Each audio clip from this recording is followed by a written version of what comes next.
বসে আছেন শুনলাম আমাদের মাননীয় মন্ত্রী বাহাদুর থেকে যে আরেকটার থেকে আপনারা এখানে বসে আছেন, এর জন্য আপনাদের অসংখ্য ধন্যবাদ এবং শুভেচ্ছা জ্ঞাপন করতে চাই।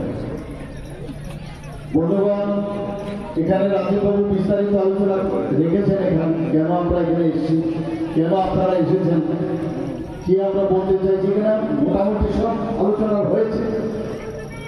28টা পার্টি একসাথে মিলে সংবিধান বাঁচাও কমিটি বানিয়েছে।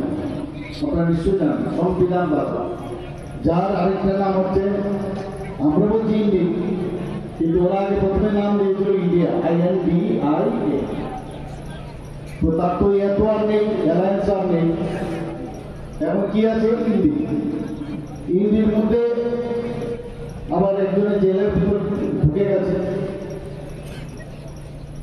তো সেই জেলের ভিতর থেকে উনি মুখ্যমন্ত্রিত্ব চালাচ্ছেন দিল্লি। তো আস্তে আস্তে বলে ওদের কিন্তু আর জোটের যে জোট বলছে ইন্ডি জোট আর সংবিধান বাঁচাও গণতন্ত্র বাঁচাও যে কমিটি, আসলে এগুলো মানে একটা মানুষকে বিভ্রান্তি করার জন্য এই কথা, আসলে তার কোনো তাৎপর্যপূর্ণ কোনো কথা আছে বলে আমার মনে হয়। আমরা জানি ওনারা কি বলছেন যে সংবিধান বাঁচাও।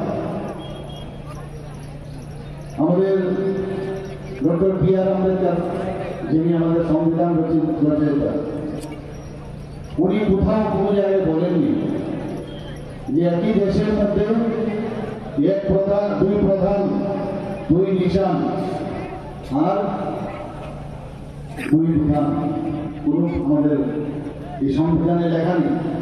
কিন্তু মাননীয় প্রধানমন্ত্রী সেই কারণে সংবিধান কিভাবে বাঁচালেন, উল্টো সংবিধান বাঁচালেন 370 ধারা যখন উনি অবলুপ্তি করলেন। তো কারা সংবিধান বাঁচালেন? মাননীয় প্রধানমন্ত্রী বাঁচালেন। আর ওনারা বলছেন যে আগামী দিন সংবিধানই থাকবেন, সংবিধানই থাকবেন। আজকে ওবিসি সম্প্রদায় বলুন, ST সম্প্রদায় বলুন, SC সম্প্রদায় বলুন, সবাইকে তার সংবিধান রক্ষায় আমাদের মাননীয় প্রধানমন্ত্রী সেই বিষয়ে কাজ করছেন। সবাইকে সংবিধানের আওতায় এনে তাদেরকে তাদের পাওনা মিটিয়ে দিচ্ছেন। আমরা গণতন্ত্রের কথা বলছেন, আমরা ইমার্জেন্সির সময় আমরা দেখেছি কি অবস্থা। আমরা যখন ইন্দিরা গান্ধী এবং রাজীব গান্ধী মারা যায়, তখন কাতারে কাতারে শীত নিধন হয়েছে আমরা জানি, তখন কোথায় ছিল গণতন্ত্র? আমি ওদেরকে প্রশ্ন করতে চাই। একই কথা আমরা ত্রিপুরাতে আমরা দেখেছি যে গণতন্ত্রের বুকের বাতাস, সবসময় বলতো গণতন্ত্রের বুকের বাতাস। কমিউনিস্টরা কখনোই গণতন্ত্র মানেন না।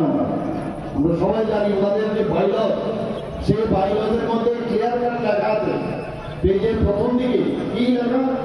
যে প্রোলেটারিয়ানদের মাধ্যমে রেড বিপ্লব করতে হবে এবং এই শ্রমিক আন্দোলনের মাধ্যমে যখন ক্ষমতায় আমরা আসবো তখন ডিক্টেটরশিপের মাধ্যমে আমরা এই দেশ চালাবো।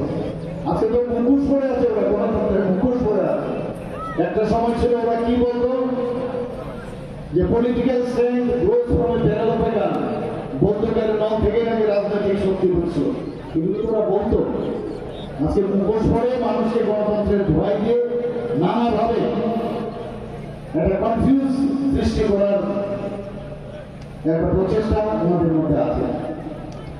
আগে আমরা শুনতাম মানুষ সবসময় যা বলে সেটা যে সত্যি আজকে আমরা বুঝতে পেরেছি। বিটিম আমরা বলতো কিনা, আগে বলতো আরে CPM এর টিম, আরেকজন বলতো বিটিম, আজকে কিন্তু সেটা প্রমাণ হয়ে গেল। একই আধুনিক এপি চালু, আজকে কংগ্রেসের যে নির্বাচনী অফিস সেখান থেকে CPM এর ব্ল্যাক লিস্ট বেরোয়, আর CPM এর যে অফিস সেইখান থেকে কংগ্রেসের ব্ল্যাক লিস্ট বেরোয়। অদ্ভুত একই আমরা দেখছি এখন ডায়াসে একসাথে ওরা শেয়ার করছে। কি বলছেন কমিউনিস্টের সবচেয়ে সর্বোচ্চ নেতা কি বলছেন ত্রিপুরাতে?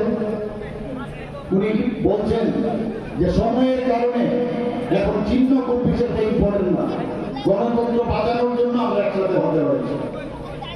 আগামী দিনে সংবিধান থাকবে না, সংবিধান বাঁচানোর তাগিদে আমরা একসাথে হয়েছি। আসলে এইরকমটা আসলে হচ্ছে এদের এই 28টা যে পার্টি, তার মধ্যে বেশিরভাগ অলমোস্ট পার্টি দেখা গেছে তাদের পরিবার পার্টি। সেই পরিবারকে বাঁচানোর তাগিদে পুরো সময় একসাথে হয়েছে। মাননীয় প্রধানমন্ত্রী কিছুদিন আগে এখানে আপনারা জানেন যে বিবেকানন্দ ময়দানে উনি এসেছিলেন। উনি কি বললেন? উনি বললেন আমি 10 বছরে আমি যে কাজ করেছি, এত কাজ করার পরেও উনি কি বলছেন যে 10 বছরে আমি যে কাজ করেছি, তৃতীয়বারের জন্য যখন প্রধানমন্ত্রী হবেন সেই কথা মাথায় রেখে উনি কি বললেন যে আমি তো 10 বছরে খালি ট্রেইলার আমি দেখিয়েছি, ট্রেইলার আর বাকি পিকচার তো আমি বাকি হয়। উনি বলেছেন কিনা?